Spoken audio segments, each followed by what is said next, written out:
사무엘하 10장. 그 뒤에 암몬 사람의 왕이 죽고 그의 아들 하눈이 그를 이어서 왕이 되었다. 다윗은 하눈의 아버지 나하스가 나에게 은혜를 베풀었으니 나도 나하스의 아들 하눈에게 은혜를 베풀어야겠다 하고서 신하들을 보내어 고인에게 조의를 표하게 하였다. 그래서 다윗의 신하들이 암몬 사람의 땅에 이르렀다. 그러나 암몬 사람의 대신들이 자기들의 상전인 하눈에게 말하였다. 다윗이 임금님께 조문사절을 보낸 것이 임금님의 부친을 존경하기 때문이라고 생각하십니까? 오히려 이 도성을 두루 살피고 정탐하여 함락시키려고 다윗이 임금님께 자기의 신하들을 보낸 것이 아닙니까? 그래서 한우는 다윗의 신하들을 붙잡아서 그들의 한쪽 수염을 깎고 입은 옷 가운데를 도려내어 양쪽 엉덩이가 드러나게 해서 돌려보냈다. 사람들은 이 일을 다윗에게 알렸다. 조문사절이 너무나도 수치스러운 일을 당하였으므로 다윗 왕은 사람을 보내어 그들을 맞으며 수염이 다시 자랄 때까지 여리고에 머물러 있다가 수염이 다 자란 다음에 돌아오라고 하였다. 암몬 사람들은 자기들이 다윗에게 미움을 사게 된 줄을 알았다. 암몬 사람들은 사람을 보내어서 벳루옵의 시리아 사람과 소바의 시리아 사람에게서 보병 2만 명과 마아가의 왕에게서 1,000명과 돕 사람들에게서 12,000명을 용병으로 고용하였다. 다윗은 이 소식을 듣고 요압에게 전투부대를 맡겨서 출동시켰다. 암몬 사람도 나와서 성문 앞에서 전열을 갖추었으며 소바와 루옵의 시리아 사람들과 돕과 마아가의 용병들도 각각 들녘에서 전열을 갖추었다. 요압은 적이 자기 부대 앞뒤에서 전열을 갖추어 포진한 것을 보고 이스라엘의 모든 정예병 가운데서 더 엄격하게 정예병을 뽑아서 시리아 군대와 싸울 수 있도록 전열을 갖추었다. 남은 병력은 자기의 아우 아비새에게 맡겨 암몬 군대와 싸우도록 전열을 갖추게 하고서 이렇게 말하였다. 시리아 군대가 나보다 더 강하면 내가 와서 나를 도와라. 그러나 암몬 군대가 너보다 더 강하면 내가 가서 너를 돕겠다. 용기를 내어라. 용감하게 싸워서 우리가 우리 민족을 지키고 우리 하나님의 성읍을 지키자. 주님께서 좋게 여기시는 대로 이루어 주실 것이다. 그런 다음에 요압이 그의 부대를 거느리고 시리아 사람들과 싸우러 나아가니 시리아 군인들이 요압 앞에서 도망하여 버렸다. 암몬 군인들은 시리아 군인들이 도망하는 것을 보고서 그들도 아비새 앞으로 도망하여 성으로 들어가 버렸다. 요압은 암몬 군대와 싸우기를 그치고 예루살렘으로 돌아왔다. 시리아 군인들은 자기들이 이스라엘에게서 패한 것을 알고서 온 군대를 다시 집결시켰다. 그때에 하닷에셀이 사람을 보내어서 유프라데스 강 동쪽에 있는 시리아 군대를 동원시켰으므로 그들이 헬람으로 왔다.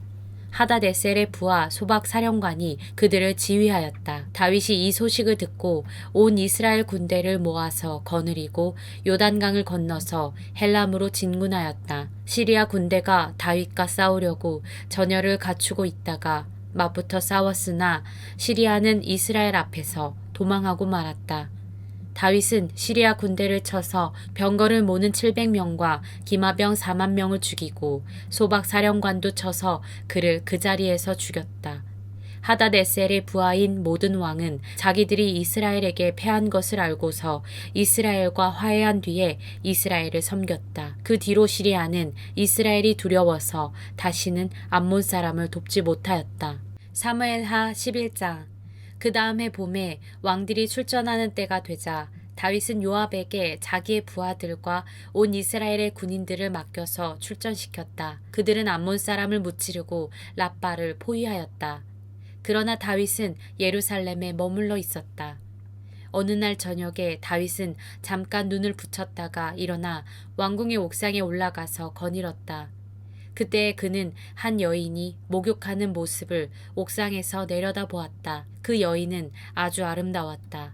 다윗은 신하를 보내서 그 여인이 누구인지 알아보게 하였다. 다녀온 신하가 그 여인은 엘리암의 딸로서 햇사람 우리아의 아내 밧세바라고 하였다. 그런데도 다윗은 사람을 보내어서 그 여인을 데려왔다. 밧세바가 다윗에게로 오니 다윗은 그 여인과 정을 통하였다. 그 여인은 마침 부정한 몸을 깨끗하게 씻고 난 다음이었다.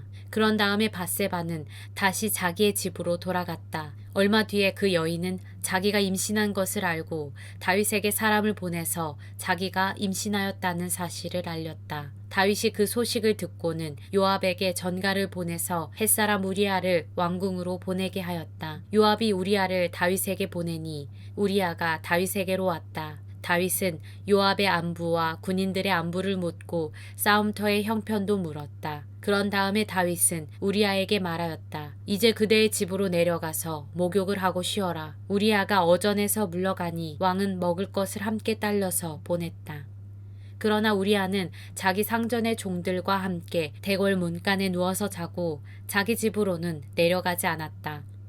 다윗은 우리아가 자기 집으로 내려가지 않았다는 말을 듣고 원정길에서 돌아왔는데 왜 집으로 내려가지 않는지를 우리아에게 물었다. 우리아가 다윗에게 대답하였다. 언약궤와 이스라엘과 유다가 모두 장막을 치고 지내며 저의 상관이신 요압 장군과 임금님의 모든 신하가 벌판에서 진을 치고 있습니다.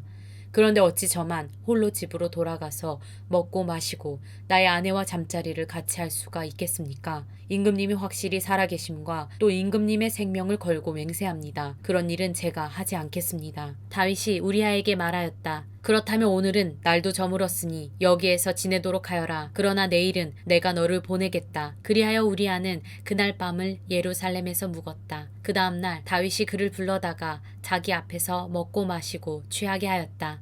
그러나 저녁 때에 그는 여전히 왕의 신하들과 함께 잠자리에 들고 자기 집으로는 내려가지 않았다. 다음날 아침에 다윗은 요압에게 편지를 써서 우리아의 편에 보냈다. 다윗은 그 편지에 다음과 같이 썼다. 너희는 우리아를 전투가 가장 치열한 전선으로 앞세우고 나아갔다가 너희만 그의 뒤로 물러나서 그가 맞아서 죽게 하여라. 요압은 적의 성을 포위하고 있다가 자기가 알고 있는 대로 적의 저항 세력이 가장 강한 곳에 우리아를 배치하였다. 그 성의 사람들이 나가서 요압의 군인들과 싸우는 동안에 다윗의 부하들 쪽에서 군인 몇 사람이 쓰러져서 죽었고 그때 햇사람 우리아도 전사하였다. 요압이 다윗에게 사람을 보내서 전쟁의 상황을 모두 전하였다. 요압은 전령에게 이렇게 지시하였다. 내가 이번 전쟁의 상황을 모두 임금님께 말씀드리고 났을 때에 임금님이 화를 내시며 내게 말씀하시기를 너희가 왜 그토록 성에 가까이 가서 싸웠느냐? 적의 성벽 위에서 적병들이 활을 쏠 줄도 몰랐단 말이냐? 여루 베세대 아들 아비멜렉을 누가 쳐서 죽였느냐? 어떤 여자가 성벽 위에서 그의 머리 위로 맷돌 윗짝을 던져서 그가 데베스에서 죽지 않았느냐? 그런 것을 알면서 너희가 무엇 때문에 그토록 성벽에 가까이 갔느냐 하시면 너는 임금님의 부하 햇사람 우리아도 죽었습니다. 하고 대답하여라. 전령이 떠나 다윗에게 이르러서 요압이 심부름을 보내면서 일러준 말을 모두 전하였다. 전령은 다윗에게 이렇게 말하였다. 우리의 적은 우리보다 강하였습니다. 적이 우리와 싸우려고 평지로 나왔으므로 우리는 적들을 성 안으로 밀어 넣으려고 성문 가까이까지 적들을 밀어붙였습니다. 그때 성벽 위에 있는 적들이 임금님의 부하들에게 활을 쏘았습니다. 그래서 임금님의 부하들 가운데서 몇 사람이 죽었고 임금님의 부하인 햇사람 우리아도 죽었습니다. 그러자 다윗이 전령에게 말하였다. 너는 요압에게 칼은 이 편도 죽이고 저 편도 죽이기 마련이니 이번 일로 조금도 걱정하지 말라고 전하여라. 오히려 그 성을 계속 맹렬히 공격하여서 무너뜨리라고 전하여 요압이 용기를 잃지 않도록 하여라. 우리아의 아내는 우리아가 죽었다는 소식을 듣자 자기의 남편을 생각하여 슬피 울었다. 애도하는 기간이 지나니 다윗이 사람을 보내어서 그 여인을 왕궁으로 데려왔다. 그 여인은 이렇게 하여서 다윗의 아내가 되었고 그들 사이에서 아들이 태어났다. 그러나 주님께서 보시기에 다윗이 한 이번 일은 아주 악하였다. 사무엘하 12장. 주님께서 예언자 나단을 다윗에게 보내셨다. 나단은 다윗을 찾아와서 이런 이야기를 하였다. 어떤 성읍에 두 사람이 살았습니다. 한 사람은 부유하였고 한 사람은 가난하였습니다. 그 부자에게는 양과 소가 아주 많았습니다. 그러나 그 가난한 사람에게는 사다가 키우는 어린 암양 한 마리밖에는 아무것도 없었습니다. 그는 이 어린 양을 자기 집에서 길렀습니다. 그래서 그 어린 양은 그의 아이들과 함께 자라났습니다.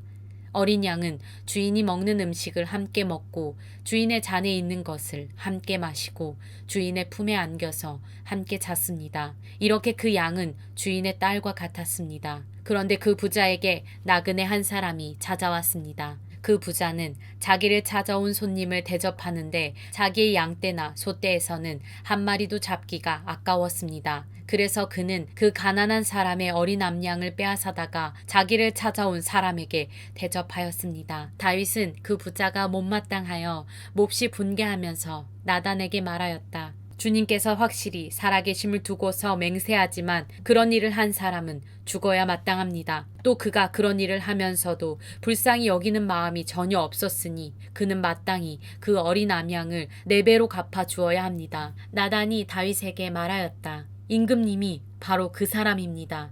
주 이스라엘의 하나님이 이렇게 말씀하십니다. 내가 너에게 기름을 부어서 이스라엘의 왕으로 삼았고 또 내가 사울의 손에서 너를 구하여 주었다. 나는 내 상전의 왕궁을 너에게 넘겨주고 내 상전의 아내들도 내 품에 안겨주었고 이스라엘 사람들과 유다 나라도 너에게 맡겼다. 그것으로도 부족하다면 내가 네게 무엇이든지 더 주었을 것이다. 그런데도 너는 어찌하여 나 주의 말을 가볍게 여기고 내가 악하게 여기는 일을 하였느냐? 너는 햇사람 우리아를 전쟁터에서 죽이고 그의 아내를 빼앗아 내 아내로 삼았다. 너는 그를 암몬 사람의 칼에 맞아서 죽게 하였다. 너는 이렇게 나를 무시하여 햇사람 우리아의 아내를 빼앗아다가 내 아내로 삼았으므로 이제부터는 영영 내 집안에서 칼부림이 떠나지 않을 것이다. 주님께서 또 이렇게 말씀하십니다. 내가 너의 집안에 재앙을 일으키고 내가 보는 앞에서 내가 너의 아내들도 빼앗아 너와 가까운 사람에게 주어서 그가 대낮에 너의 아내들을 욕보이게 하겠다. 너는 비록 몰래 그러한 일을 하였지만 나는 대낮에 온 이스라엘이 바라보는 앞에서 이 일을 하겠다. 그때에 다윗이 나단에게 자백하였다. 내가 주님께 죄를 지었습니다. 나단이 다윗에게 말하였다. 주님께서 임금님의 죄를 용서해 주실 것입니다. 그러므로 임금님은 죽지는 않으실 것입니다. 그러나 임금님은 이번 일로 주님의 원수들에게 우리를 비방할 빌미를 주셨으므로 밧세바와 임금님 사이에서 태어난 아들은 죽을 것입니다. 나단은 자기 집으로 돌아갔다. 주님께서 우리아의 아내와 다윗 사이에서 태어난 아이를 치시니 그 아이가 몹시 알았다. 다윗이 그 어린아이를 살리려고 하나님께 간절히 기도를 드리면서 금식하였다. 그는 왕궁으로 돌아와서도 밤을 새웠으며 맨 땅에 누워서 잠을 잤다. 다윗 왕궁에 있는 늙은 신하들이 그에게로 가까이 가서 그를 땅바닥에서 일으켜 세우려고 하였으나 그는 일어나려고 하지도 않고 또 그들과 함께 음식을 먹으려고도 하지 않았다. 그러다가 이레째 되는 날에 그 아이가 죽었다. 그러나 다윗의 신하들은 아이가 죽었다는 것을 다윗에게 알리기를 두려워하였다. 어린 왕자가 살아계실 때에도 우리가 드리는 말씀을 듣지 않으셨는데 왕자께서 돌아가셨다는 소식을 우리가 어떻게 전하여 드릴 수 있겠소? 그런 소식은 임금님의 몸에 해로울지도 모르오. 그러나 다윗은 신하들이 서로 수근거리는 것을 보고서 아이가 죽은 줄 짐작하고 신하들에게 아이가 죽었느냐 하고 물었다. 신하들이 대답하였다. 돌아가셨습니다. 그러자 다윗은 땅바닥에서 일어나서 목욕을 하고 몸에 기름을 바르고 옷을 갈아입은 뒤에 성전으로 들어가서 주님께 경배하였다. 그는 왕궁으로 돌아오자 음식을 차려오게 하여서 먹었다. 신하들이 다윗에게 물었다. 왕자가 살아계실 때에는 임금님께서 식음을 전폐하고 슬퍼하시더니 이제 왕자가 돌아가시자 임금님께서 일어나셔서 음식을 드시니 이것이 어떻게 된 일이십니까? 다윗이 대답하였다. 아이가 살아있을 때에 내가 금식하면서 온 것은 혹시 주님께서 나를 불쌍히 여겨주셔서 그 아이를 살려주실지도 모른다고 생각하였기 때문이오. 그러나 이제는 그 아이가 죽었는데 무엇 때문에 내가 계속 금식하겠소? 내가 그를 다시 돌아오게 할 수가 있겠소? 나는 그에게로 갈 수 있지만 그는 나에게로 올 수가 없소. 그 뒤에 다윗이 자기의 아내 밧세바를 위로하고 동침하니 그 여인이 아들을 낳았다. 다윗이 그의 이름을 솔로몬이라고 하였다. 주님께서도 그 아이를 사랑해 주셔서 예언자 나단을 보내셔서 주님께서 사랑하신다는 뜻으로 그의 이름을 여디디아라고 부르게 하셨다. 요압이 암몬 사람의 도성 라빠를 쳐서 그 왕의 도성을 점령하고서 다윗에게 전령들을 보내어서 이렇게 말하였다. 제가 라빠를 치고 도성으로 들어가는 급수 지역을 점령하였습니다. 이제 임금님께서 남은 군인들을 불러 모아서 이 도성을 공격할 진을 치시고 이 도성을 직접 점령하시기 바랍니다. 제가 이 도성을 점령하기보다는 임금님께서 이 도성을 점령하셔서 임금님의 이름이 승리자의 이름으로 기록되게 해주시기 바랍니다.